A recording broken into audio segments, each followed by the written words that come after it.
Muito bem, estamos de volta para a sequência desta edição da Manhã da Gazeta News em períodos festivos, como prometido, né? Nós vamos falando aqui de uma antevéspera de um ano novo. Então tem muita gente que se depara com situações onde o som alto e barulhos atrapalham o descanso e a ordem. Essa situação é conhecida como perturbação do sossego e está disposta dentro da Lei de Contravenções Penais.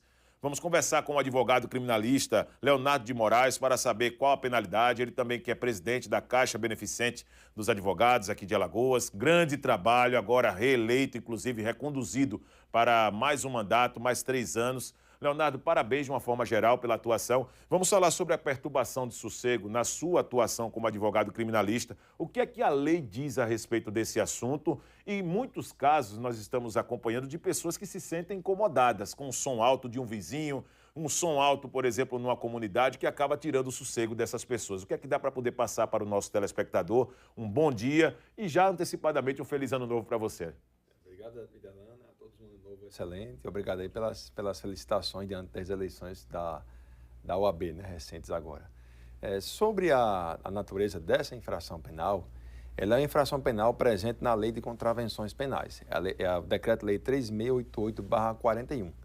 Então, essa lei traz uma contravenção penal chamada perturbação ao sossego público. É uma infração penal cujo objetivo é proteger a paz pública e também o sossego das pessoas. Entendo. Então, o objetivo dessa descrição legal é justamente fazer com que as pessoas tenham a sua tranquilidade, especialmente quando estão em casa, livres de ruído que possa atrapalhar o seu sossego e prejudicar a sua tranquilidade, a sua paz de espírito, enfim, a sua calmaria, que é um ambiente que acontece em casa. E essa descrição legal, ela traz algumas figuras típicas, traz alguns comportamentos que podem ser já a uma responsabilidade criminal. Então, por exemplo, a lei fala quem é acostumado a gritarias ou algazarras. As pessoas que estão em casa conversando bem alto com outros amigos, com outras pessoas, esse tipo de comportamento é punido como uma infração penal. A lei também fala quem exerce profissão, porém com ruídos em excesso, trabalha com serralharia, trabalha com corte de cerâmicas. Se o barulho for excessivo, fora do limite estabelecido pela norma regulamentar, isso também pode ser já a contravenção penal, também com responsabilidade penal. A lei também fala as situações em que a pessoa tem um som alto, que é o caso mais comum. Quem tem som alto, som em excesso, barulho excessivo, pode sim ser conduzido à delegacia de polícia porque comete uma infração penal. E a última figura é quem tem animais em casa. Você pode provocar o animal para latir muito, ou se você tem um animal que late muito e você não toma nenhuma providência para que reduza o seu ruído. Quem tem animais também tem responsabilidade e pode também incorrer na mesma infração penal.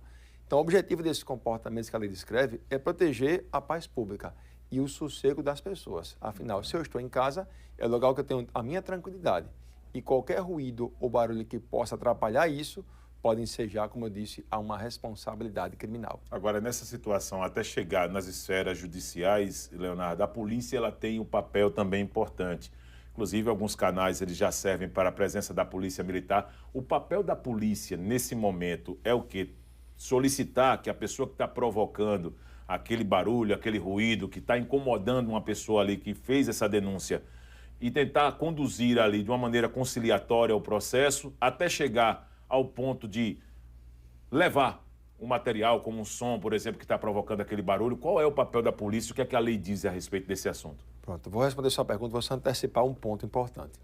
Se alguém estiver em casa e eventualmente tiver um barulho excessivo, um cachorro que não para de latir, o som alto, qual a providência em que a pessoa poderá tomar? Primeiro, é importante que você tenha alguma prova testemunhal. Você está com alguém em casa, com sua esposa, com seus filhos, com seus amigos, e você pode solicitar que eles sirvam como testemunha ou declarante para ser ouvida na fase investigatória. Esse é um ponto. Ou você pode também fazer alguns vídeos, em que ele vai detectar que o barulho é excessivo, a proximidade que existe entre a sua casa e a empresa ou a casa em que tem barulho excessivo também. Então é importante que você tenha vídeos gravados, áudios também e uma prova testemunhal. Com isso, você pode especialmente procurar a polícia militar. É a polícia militar que tem um policiamento ostensivo e quem tem um trabalho de mais urgência é que pode comparecer então ao local. Entendo. Lá comparecendo ao local, detectando que há uma situação de flagrante, porque Perturbação do sossego público é uma infração penal, é uma contravenção penal que dá ensejo à responsabilidade de âmbito criminal.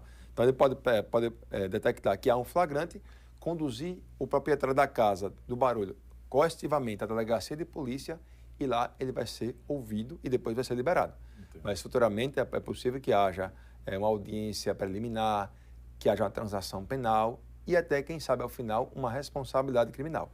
Então é importante, primeiro, que as pessoas consigam reunir as suas provas, chamem a polícia militar e a polícia militar realiza a prisão em flagrante. Claro, há situações em que há uma divergência sobre o bom senso e a pessoa imediatamente diz, eu vou desligar o som. É até possível que essa solução mais amigável resolva o problema para evitar problemas futuros. Entendi. Mas é importante que as pessoas tenham consciência de que, primeiro, se eu uso som alto, cachorro, por profissão, gritaria, algazarra, isso é infração penal. Entendo. Segundo, dá ensejo a uma prisão em flagrante. Você pode ser levado à delegacia de polícia, vai ser ouvido e depois vai ser liberado. E a pessoa que é vítima disso, procurar os meios, testemunhas, áudio e vídeo, para que comprove amanhã a infração em que você foi vítima e possa amanhã conseguir uma reparação, tanto em âmbito penal como também em âmbito civil. Agora, doutor Leonardo, falando sobre a questão do papel dos síndicos, geralmente em condomínios existe toda essa questão também que acaba, eu diria que aumentando a responsabilidade de um síndico. Qual é o papel dele? Ele pode, por exemplo, em um caso que não foi solucionado, o nome dele pode ser arrolado em algum processo, pode ser colocado também como um corresponsável diante de uma ação que não foi muito bem resolvida com o condômino. Como é que fica na questão legal, na questão da lei a respeito desse assunto? Pergunta bem interessante, né? Quem tem condomínio, a palavra vem de domínio, né? Domínio seria a propriedade. E o condomínio significa que aquela propriedade ela é compartilhada com outras pessoas. Essa coletividade exerce um representante, portanto, que é o síndico. Se é o próprio síndico que tem o som alto, ele é responsável. Se alguém do prédio faz esse comportamento contra algum vizinho, inicialmente o responsável é a pessoa que ligou o som alto. Certo. Mas havendo a comprovação de que o síndico foi informado e se omitiu intencionalmente para resolver o problema, ele pode servir, então, como corresponsável juntamente com o morador. Então, para separar, o síndico administra o condomínio. Se eu ligo o som alto e incomodo, por exemplo, você, que é o meu vizinho, eu sou responsável pelo ato que eu pratiquei. Uma vez você tomando conhecimento, informando ao síndico, e o síndico se omite, ele será um corresponsável. Eu, como dono da casa, serei responsável pela minha ação, pelo som alto que eu omiti, e o síndico, por omissão, por deixar de tomar a providência que era a obrigação legal dele. Isso é muito importante, então, levar em consideração esse papel e a responsabilidade dos síndicos, né? Esse principal foco que a lei tem é de garantir realmente a tranquilidade e até, em certa medida, a privacidade das pessoas. É isso, doutor Leonardo? Isso. As pessoas, quando adquirem a sua casa, ele tem direito à privacidade, ao sossego, não somente à proteção da sua propriedade privada, mas também ao sossego. E é uma responsabilidade que vem não só da Constituição Federal, da legislação, como também é um dever cívico, é um dever civilizatório que a gente se respeite. Então, qualquer violação a esse direito dá ensejo à responsabilidade. Entendo. Eu toquei muito aqui na responsabilidade penal, deixando bem claro que a perturbação do sossego público é uma contravenção penal, espécie de infração penal. Mas também é possível que haja uma responsabilidade civil. Você violou minha tranquilidade, violou minha paz. Então, eu posso contratar um advogado que pode ingressar com uma ação contra aquele que violou a sua privacidade, portanto, o seu sossego. Então, a responsabilidade, ela passa pela esfera penal e a esfera civil. Mas também há uma outra forma de responsabilidade, que é a responsabilidade administrativa. Os órgãos ambientais estão aí justamente para isso.